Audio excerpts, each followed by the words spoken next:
Hello, this is Tina Karagulian, and I wanted to talk about triggers and blessings, which is a topic in one of my 8-week collage classes. It definitely can be something to explore on a long-term basis, but I like to think of a trigger as something that starts something else. Right? It's an opening, it's a shifting of direction, and if we look at it on a long, kind of a big picture of it, it's a redirecting of your face to what is more life-giving, what blesses your heart and your soul and gives you joy. It could be the death of a loved one, the loss of a relationship, a part of your soul that's saying, we need to grow here. And it's going to ache sometimes for a while. And so the beginning stages of a triggering process, self-care is the way to go. I mean, you can't jump from A to Z yet. It's like the first step of that trajectory is, can I come back again and again to caring for myself in a way that's really good for me, again and again and again. Okay, so that means, okay, I'm overwhelmed. Back up. Okay, what do I need? The question, what do you need right now, is something to ask yourself when you're in overwhelm, when you don't know how to function, and it's just the basic of, hey, can I get a nice, healthy, warm meal inside of me? Can I make that step? That's huge, right? You don't jump into looking at, where you're headed yet or all that. You're just taking care of you in the moment. And so what you're doing is you're building a really important muscle that says, no matter what's going on, no matter what chaos might be going on around me, I won't respond to that first. I will respond to me first, and then I will know how to respond if there is something there out there. Now, the caveat is, if the trigger is telling you there is danger here, and it is really real, it isn't just a releasing of an old way of seeing something or thinking or something that was imposed on you, which can also feel very jarring.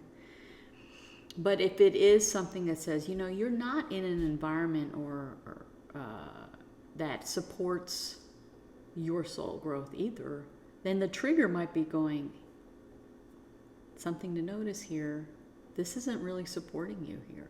This person maybe can't do what is needed, and you're looking for them to do that. So, but sometimes it means walking away from something that's not healthy for you, right? And knowing when to do that. So trigger could be a warning. But it's, again, always ask you, what do you need in that moment? What is the best thing that you need for you? Not selfish question.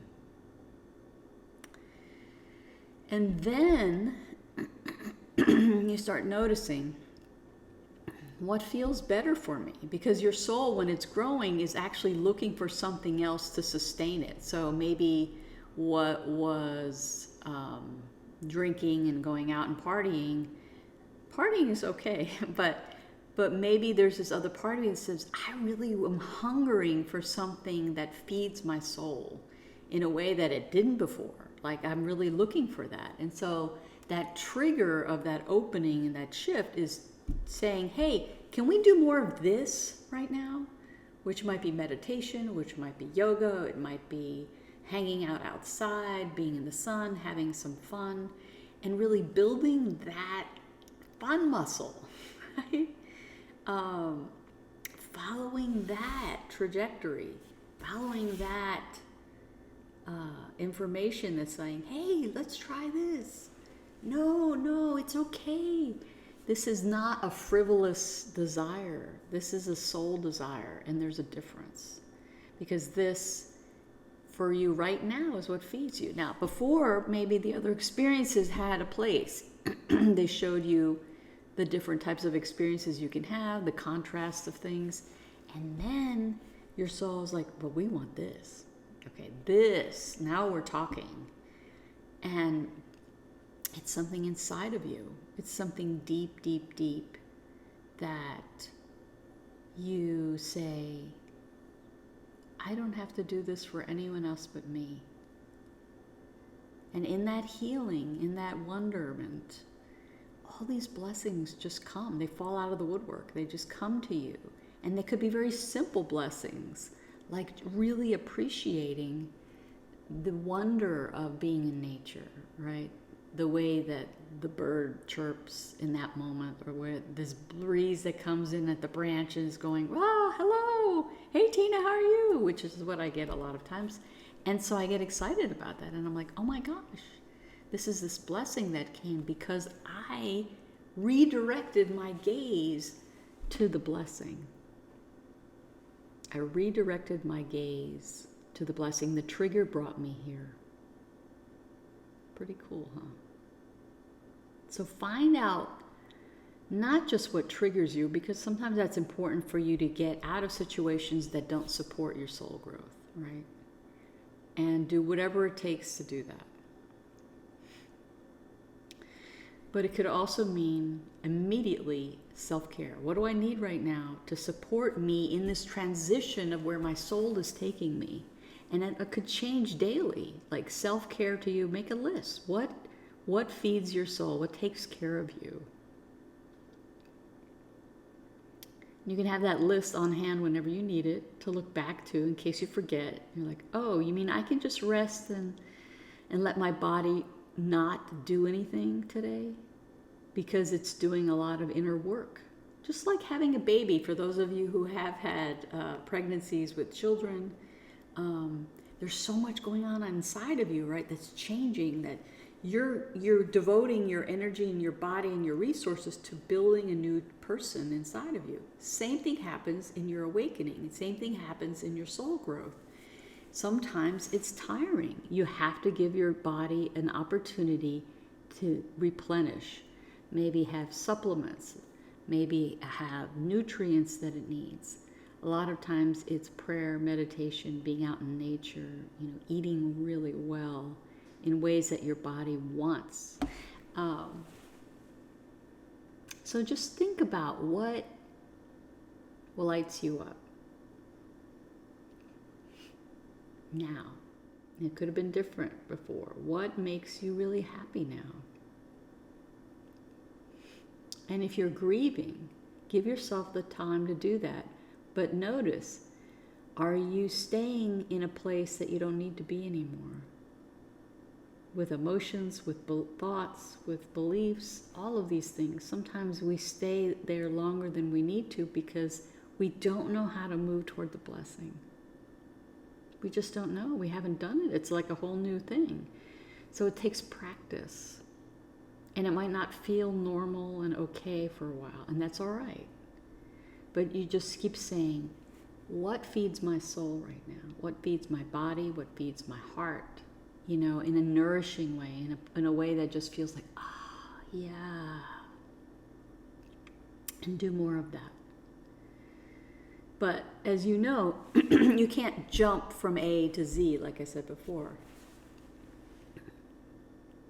So just do the tools that you can do to get you happier. And notice what is being created out of this moment for me. What muscle is being tweaked?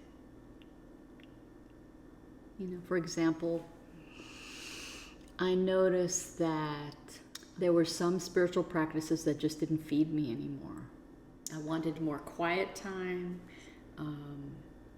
and that's often a sign that maybe you're going inward because that inner process is happening, and not to judge it, right? Because it might be such a departure from what you were doing. You might think, oh my God, something's wrong with me. What happened? I used to always be like X. Certain loves that I had before kind of went on suspension, and then they came back again. Like my love of music came back in a different way. So you're just going through a rebirth. But notice what triggers you. What are the self-care things that you can give yourself?